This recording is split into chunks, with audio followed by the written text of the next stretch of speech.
بەخشندە و میهرەبان سڵاوتان لێبێ ئامادەوانی بەڕێز میوانە ئازیزەکانی ئێمە منداڵە شیرین و جوانەکان لە ناخی دڵەوە بەخێرهاتنتان دەکەین لەم ڕۆژە تایبەت و ناوازەیەدا لەگەڵ ئێوەی ئازیزدا دەبین زۆر بەخێر بێن بۆ حەوتەهەمین ڕۆژی ساڵیادی منداڵان کە ئەنجومەنی تێکیە و ڕێکخراوی هیوای هەمووان پێی هەڵساون بەڕێزان ئەم ئاهەنگە دەست پێ دەکەین بە چەند ئاەتێک لە قورئانی پیرۆز لەلایەن ئارێزانیار با بفەرمێن بە چەپەکانتان پێشواز دەکەن.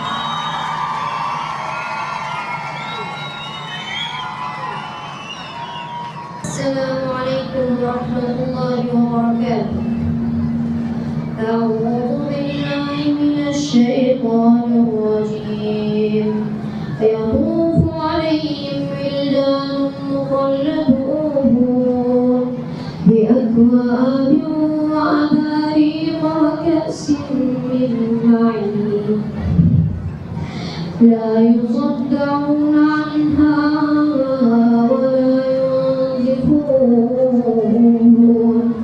وفاكهة مما يتخيرون ولحم طير مما يشتهون وحور عين كأمثال اللؤلؤ المكنون جزاء بما كانوا يعملون لا يسمعون فيها إلا قيلا سلاما سلاما وأصحاب اليمين ما أصحاب اليمين.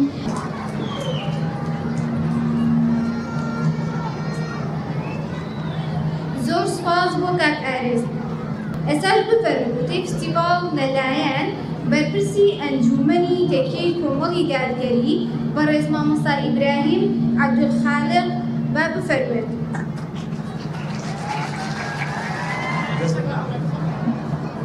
بەناوی خوای بەخشندەی میهرەبان سوپاس و ستایش بۆ خوای پەروەردگاری جیهانیان درود و سەڵات و سەلام بۆ سەرگیانی پێغەمبەری ئازیزمان. دایکان و باوکانی خۆشەویست مناڵە ئازیز و شیرینەکان بەخێرهاتنتان دەکەین بۆ حەوتەمین ساڵیادی ڕۆژی جیهانی مناڵان یاخوا بەخێر بێن سەرسەر و سەرچاومان هاتن. بەڕێزان لەم وێستگەیە و بە پێویستی ئەزانین چەند پەیامێک ئاراستەی ئێوەی بەڕێز و هەروەها دانیشتوانی ناحیەی تەکیە بکەین. یەکەم پیرۆزبایی کۆتایی هاتنی ساڵێکی خوێندن تەواوی خوێندن لە قوتابیان و کەسوکاریان دەکەین لە سەرجەم قوتابخانەکان لە سنووری ناحیەکەمان یاخوا مناڵە چاوگەشەکان کۆتایی هاتنی ئەم ساڵیان پیرۆز بێت. خاڵی دووەم کە ئێمە بە پێویستی ئەزانین لێرەوە وەکو پەیامێک ئاراستەی بەڕێستانی بکەین ئەویش مافی مناڵە. لە مافی مناڵە ئەویش بابەتی کارکردنە بە مناڵ کە ئەمە دیاردەیەکە زۆر لە ناحیەکەمانە لە سنووری ناحیە قەزای چەمچەماڵ و ناحیەی تەکێ بەتایبەت ئەم دیاردەیە گەلێ زۆرە. بۆیە ئێمە لێرەوە داوا لەلایەنە پەیوەندیدارەکان ئەکەین ئەم مەسەلەیە چارەسەر بکەن چونکە مناڵێک لە تەمەنێکی بچووکە بەتایبەتیش لەسەر جادە کە مەترسێکی زۆری هەیە ئێمە بەڕەوای نابینین ڕێگە بە کەسوکاریان بدرێ چ کەسوکارەکە خەڵکی هەرێمی کوردستان بێ چ خەڵکی دەرەوەی هەرێمی کوردستان بێ ئێمە بەڕەوای نابینین بەو شێوەیە مناڵ کاری پێ بکرێت. هەروەها بڕگەیەکی تری کارکردن بە مناڵ ئەویش ناردنی مناڵە لە خوار تەمەنی 15 ساڵ و ئەوانەوە بۆ لای وەستای گەورە کە ئەمە کارێکی ناشایستەیە. بە حەقەت بەڕەوای نابینین مناڵ لە خوار 15 ساڵەوە بنێردرێ بخرێتە بەدەست هەندێ وەستا کە لەوانەیە ڕەوشتی نەبێت. پەیامی سێیەممان بەداخەوە ئێمە کە حەوتەمین ساڵمانە لە ناخی دڵمانەوە پێمان ناخۆشە کە مناڵانی غەزا ئەو هایان بەسەر دێ کە زیاتر لە 15,000 مناڵ بە کوژرا و بریندارەوە 15,000 تێپەڕانوە بەدەستی جوولەکەی سەهیۆنی دڕندە کە هێرشەکانی بەردەوام و بەردەوام ڕۆژانە مناڵە چاوگەشەکان لە غەزای فەڵەستین مناڵ ئەکوژرێ و بریندارەکرێ و شەلوشیتەکرێ و لە برسا ئەمرێ. هیوادارین داواکارین دوعامان بەرزەکەینەوە بۆ لای خوا کە ئەوان چۆن ئێمە لەم خۆشیەین خوای گەورە ئەو خۆشیە بۆ ئەوانش بگەڕێنێتەوە. لە کۆتاییە دەڵێن جێی خۆیەتی ئاوڕێکی جددی لە مافی مناڵ بدرێتەوە لە هەرێمی کوردستان و لە ناحیەکەمان. لە کۆتاییە زۆر سپاس بۆ ئامادەبوونتان، سپاس بۆیەوە.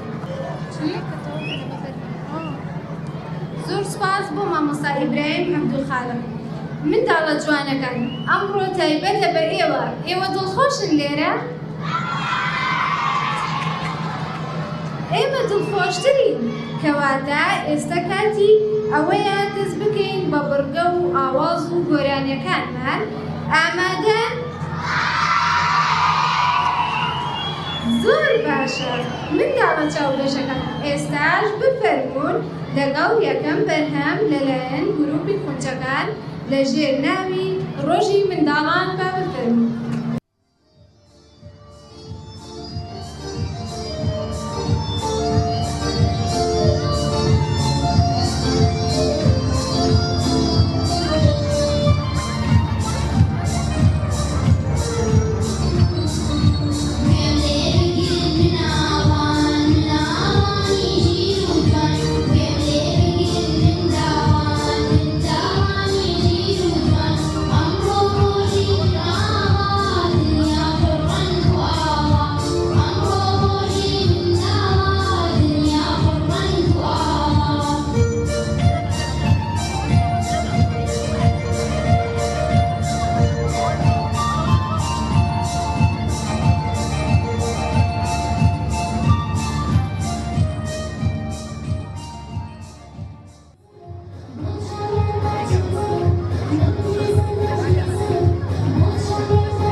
What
چێ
She